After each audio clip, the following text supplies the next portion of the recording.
Welcome to Daily Hope. My name is Ryan Pfeiffer, Associate Pastor, and our reading this morning comes from Acts chapter 9. This is an amazing passage, but before we get into it, I want you to reflect a little bit. Who's the last person you could ever imagine becoming a follower of Jesus? Someone that if you found out later today they became a Christian, it would just blow your mind. Who is that person in your life? Bring them to mind and bring them with us as we read Acts chapter 9, verse 1.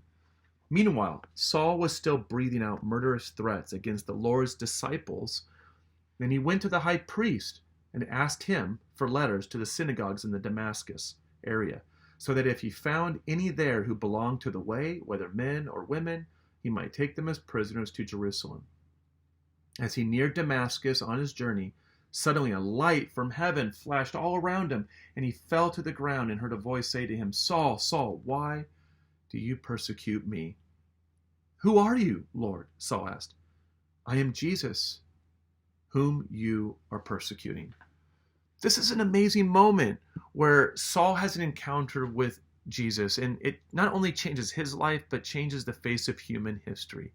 And in this moment, we learn two things that are really important. One, we learn about Jesus's role in the lives of our non-believing friends and neighbors. And number two, we learn about his call on our lives as his disciples. So let's just review these two insights that we get. First, Jesus's work in the lives of those who don't know him.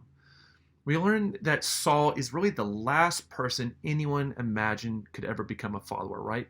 Saul's like the person no one could have ever believed would become a Christian, and for obvious reason. Number one, he's breathing murderous threats against the Christians. Number two, he's aggressively seeking out followers of Jesus. Number three, he is dragging Jesus' followers into prison, both men and women. He's presumably torturing them in prison to get information about where the other Christians are hidden. And lastly, he presided over the stoning and death of Christians, including the first martyr of the early church, Stephen. You can see that in Acts chapter 8, verse 1. Now, there's a lot of good reasons to believe someone cannot become a Christian. How about you? What are your reasons for believing someone can't become a Christian? Now, despite all of this, Jesus breaks through all of Saul's defenses and brings him to his knees. Here's the first main idea, that there is no one in your life that Jesus cannot reach. There's no type of person or personality that Jesus has not reached in human history. There's no circumstance in life that God has not found people and led them out into a life-saving relationship with him. There's nobody in your life Jesus can't reach. And yet, there are people in our life that we have written off. And when we write off Jesus' ability to reach them, we also write off our witness in their life. And that takes us to the second main point. And that brings in Ananias. And we see Ananias show up in verse 10. It says that in Damascus there was a disciple named Ananias. The Lord called to him in a vision, "Ananias." Now that Jesus has revealed himself and is at work in Saul's life, he wants to now bring his witness with him to co-labor and work with him in Saul's conversion. And Jesus wants to do the same thing with you. He is at work in the lives of people around us. People that we could never imagine becoming a Christian. He is at work. And he wants to bring you alongside him to partner with him in doing the most miraculous supernatural thing in the world, and that is bringing people to faith. But watch how Ananias responds. Verse 13, "Lord," Ananias answered, "I have heard many reports about this man and all the harm he has done to your holy people in Jerusalem. And he has come here with authority from the chief priest to arrest all who call on your name." Now, do you see what Ananias is doing? He's focused on all the reasons why God can't work through him and why Saul cannot become a believer. And here's the second main point. There's no one Jesus cannot use to help others come to faith in him. There's no one Jesus cannot use, and Jesus wants to use you. Yet, like Ananias, we get caught up in all the reasons why Jesus can't use us. Now look at Ananias' reasons, right? He's got a lot of good ones. Number one, he's afraid. Number two, he's afraid for his life. Number three, he can't even imagine Saul as a believer.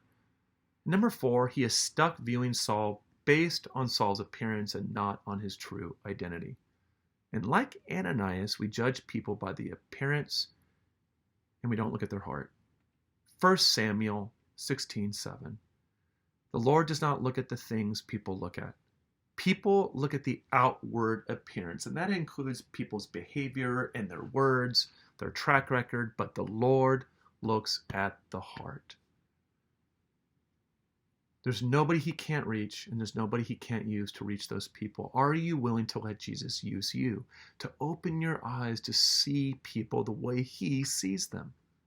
When was the last time Jesus worked through you and used you to help someone else take a step closer in faith to Jesus?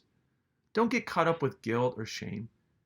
Allow the Spirit to renew your conviction that there's nobody Jesus can't reach. And number two, there's nobody he can't use, including you. And if you'd like to open your heart to being used by Jesus in someone's life this week, I want you to pray two simple prayers with me. Number one, repeat after me. I repent. I repent of believing there are people you cannot reach. Pray with me this second prayer. Open my eyes, Jesus, to see where you're at work around me. Open my eyes to see where you're at work around me. And lastly, use me this week. Use me this week. God bless you. Have a great week.